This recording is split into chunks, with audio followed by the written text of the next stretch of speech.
Warisan kuliner masyarakat Muslim.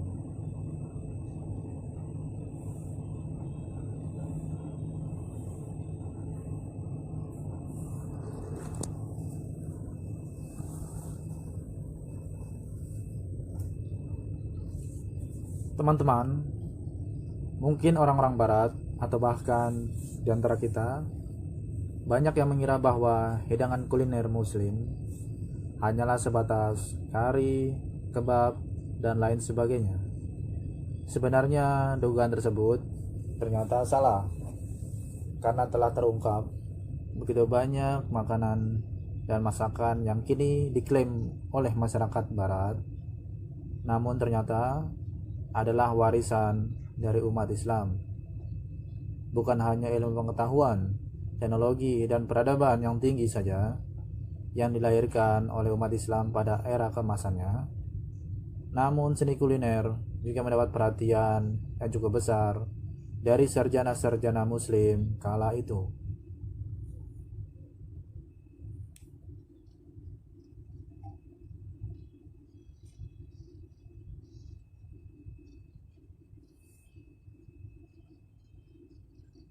Perkembangan seni kuliner masyarakat Muslim berawal dari revolusi pertanian. Pada masa itu, masyarakat Muslim Arab telah mengembangkan berbagai jenis sayur-sayuran dan buah-buahan yang sebelumnya tak dikenal. Tanaman sayuran dan buah-buahan itu lalu dikembangkan masyarakat Muslim di Mesir, Suriah, dan Afrika Utara Spanyol, serta Sisilia. Seni kuliner di era kejayaan Islam juga tidak dikembangkan secara sembarangan. Setiap hidangan dari resep yang diciptakan merupakan hasil dari penelitian dan dengan penuh pertimbangan. Bumbu-bumbu masak yang digunakan pun juga merupakan hasil seleksi, sehingga hidangan yang diciptakan tak hanya lezat disantap, namun juga mengandung unsur-unsur pengobatan seperti meningkatkan daya tahan tubuh dan mencegah penuaan dini. Maka dari itu, para dokter Muslim kala itu berlomba untuk mencari dan meneliti rempah-rempah yang dapat dijadikan bumbu masak sekaligus berguna bagi kesehatan. Dokter-dokter Muslim tersebut diantaranya adalah Arbit Ibnu Korea, Abu Bakar Al-Razi, Ibnu Sina, dan Abu Marwan Ibnu Zur. Dari hasil penelitian dokter Muslim tersebut kemudian diterapkan oleh para koki Muslim terbaik untuk meraciknya. Pemirsa dan teman-teman, di era kemasan Islam dapat sederetan buku tentang memasak. Awalnya resep-resep tersebut hanyalah beredar di kalangan istana. Setelah itu, barulah masyarakat biasa bisa meracik hidangan sesuai resep-resep tersebut. Dan pada abad ke-13 Masehi, buku-buku gizi beserta resep-resep masakan yang disusun para dokter Muslim menarik perhatian para penguasa. Sejak itu kalangan aristokrat dan penguasa di Eropa mulai mencicipi masakan bumbu masak yang diracik oleh umat Islam, sehingga seni kuliner mulai berkembang pesat di Eropa.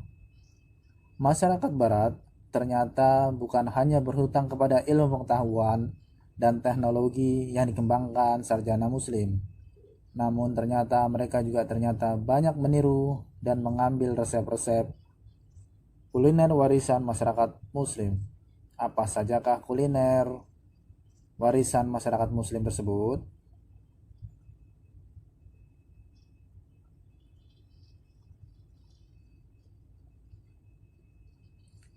Teman-teman, warisan kuliner masyarakat Muslim adalah es krim, pasta, salad, dan sup.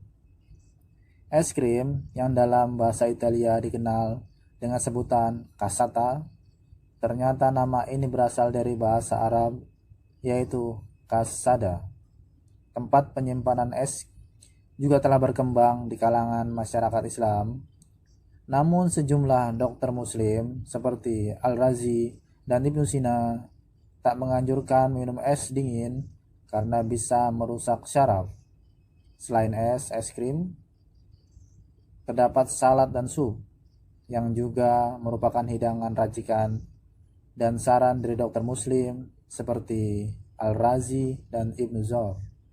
Selain itu, pasta juga ternyata warisan dari kuliner Islam.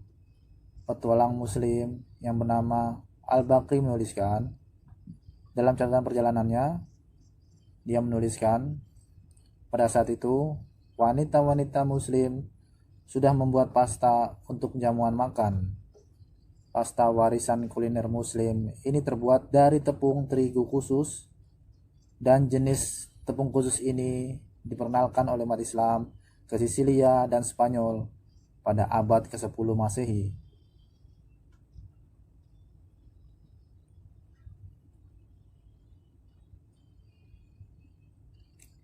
Berikutnya adalah sirup. Sebagian besar bisnis minuman ringan kini memang dikuasai oleh perusahaan Eropa dan Amerika.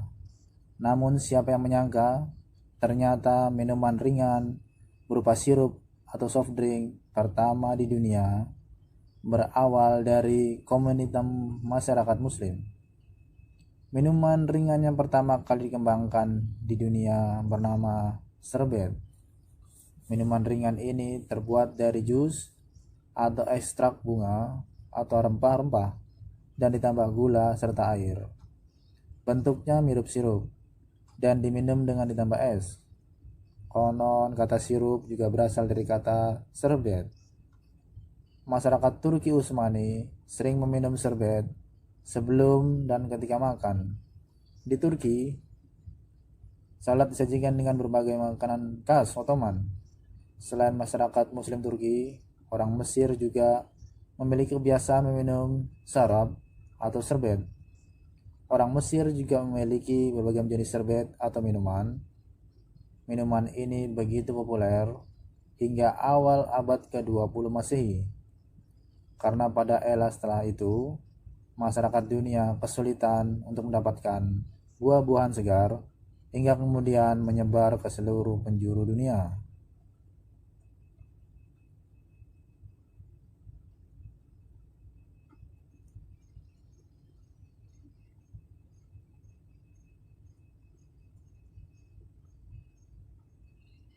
Kuliner warisan muslim berikutnya adalah kuliner minuman yang sangat terkenal, yaitu kopi.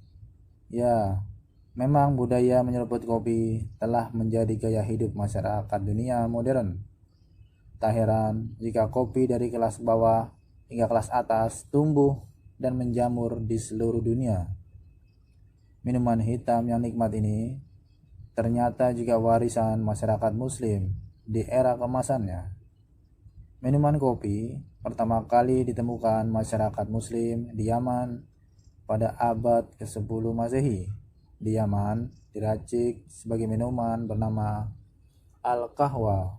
Kopi menyebar ke seluruh negeri muslim melalui para pelancong, jamaah haji, dan para pedagang.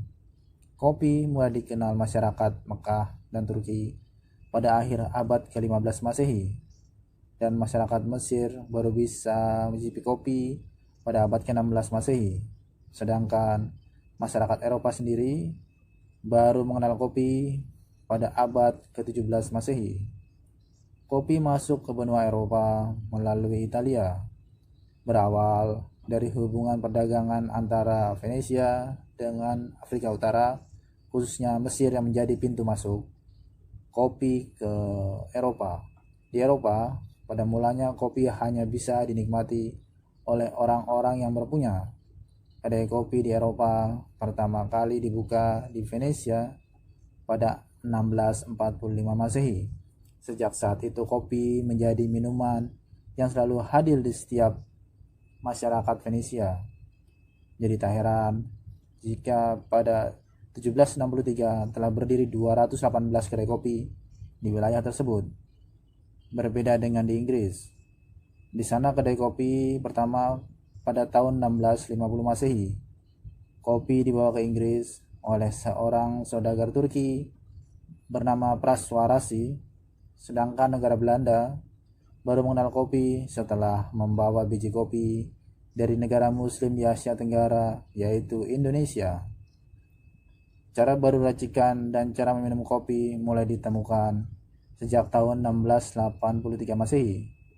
Minuman kopi pun mulai bervariasi sehingga masyarakat dunia pun mengenal nama-nama kopi seperti cappuccino dan lain-lainnya.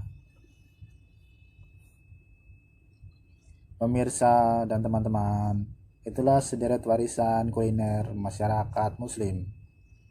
Seharusnya kita bangga karena sebenarnya peninggalan masyarakat muslim sangatlah kaya. Hal ini telah terbukti dengan warisan kuliner-kulinernya. Semoga informasi ini dapat menambah keimanan kita dan tentunya menambah pengetahuan kita di dalam dunia Islam. Amin, amin, ya robbal alamin.